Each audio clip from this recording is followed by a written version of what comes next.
Nike, which is a company I looked up to with great admiration, was just coming out with the Nike Fuel Band. Adidas was coming out with the Me Coach. It was rumored Apple was entering the space.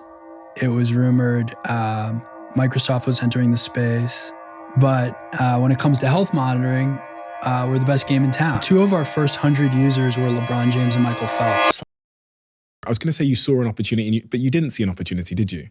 You were dragged by your obsession and interest. In building Whoop? Yeah. I definitely saw an opportunity to continuously measure the human body.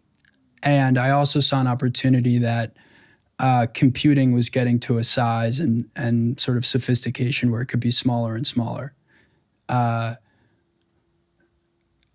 the pull that got me to building this company, and I think persevering over years, was that it also was a personal obsession to really understand my own body, yeah.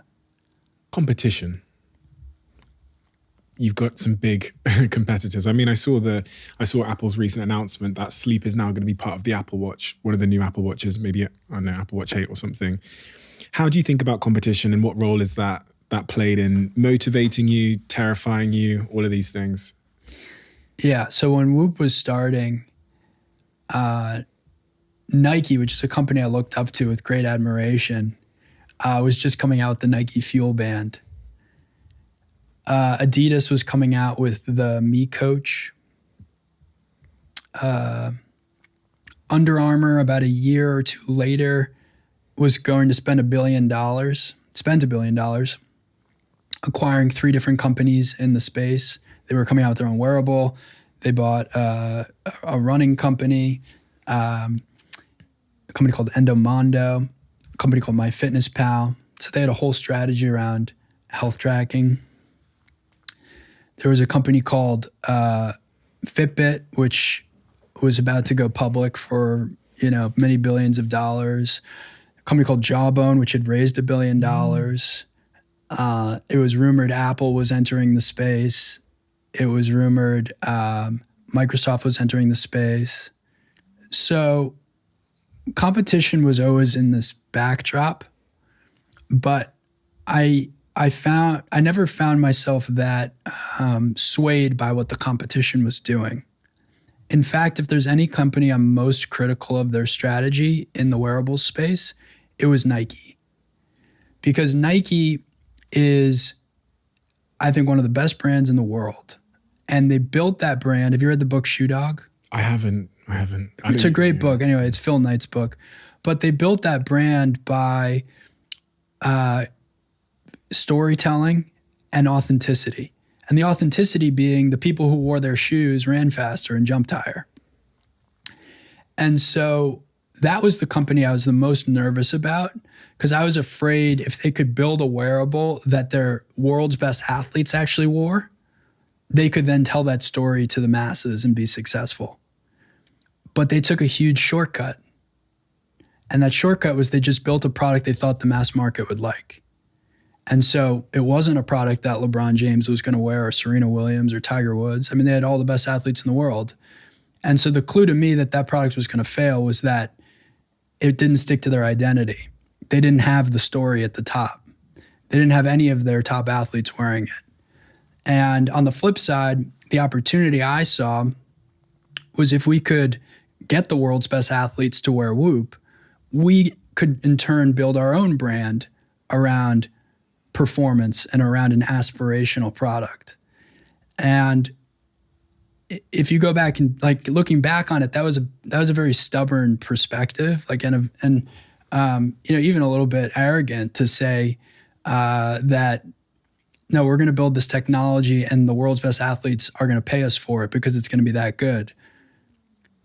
I also, though, think it was a fairly rational perspective, because if you build a product that someone needs to wear 24/7 and they don't love it, there's no amount of money you're going to be able to give them to keep that thing on their body, let's be honest. And in many ways, I saw that with the Fuel Band.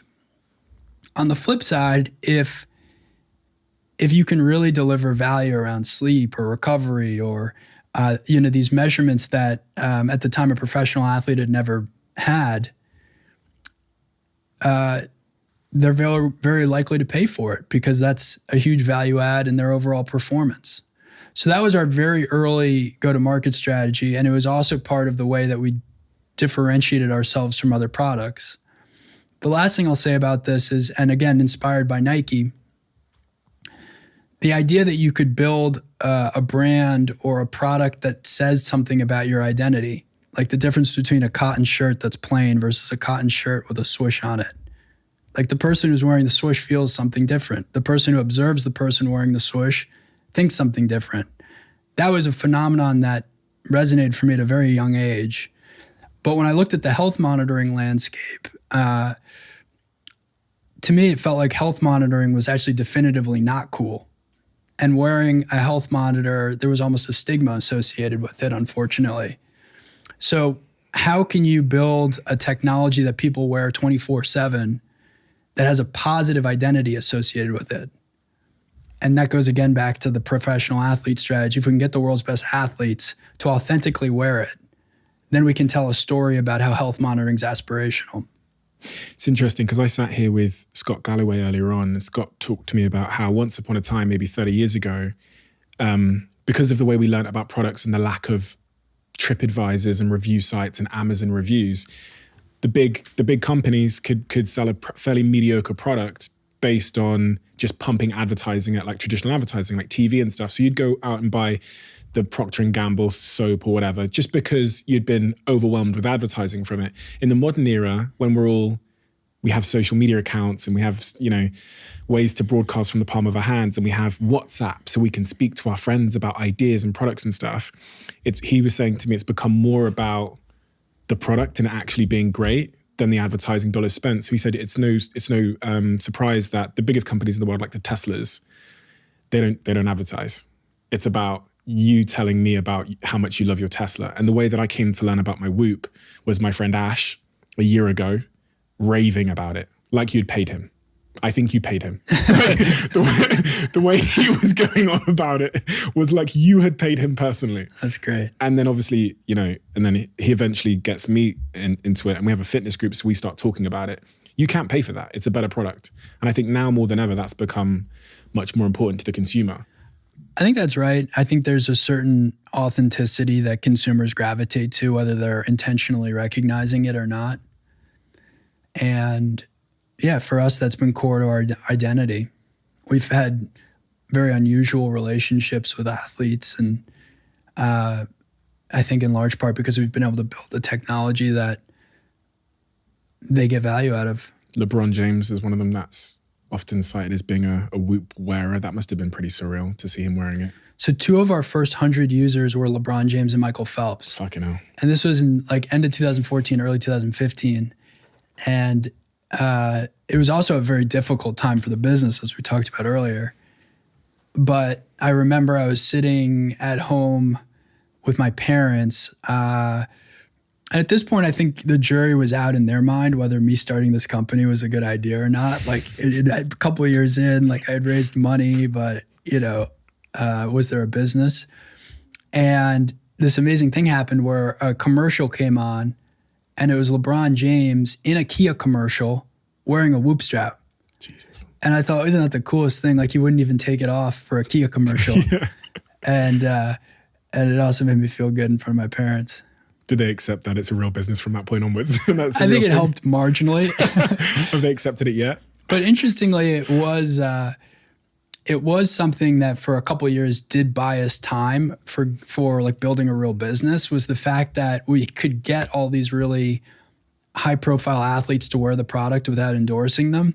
It demonstrated, I think, to investors or others that, okay, there's something real about this technology that's different. If you love the Diary of a CEO brand and you watch this channel, please do me a huge favor. Become part of the 15% of the viewers on this channel that have hit the subscribe button. It helps us tremendously, and the bigger the channel gets, the bigger the guests.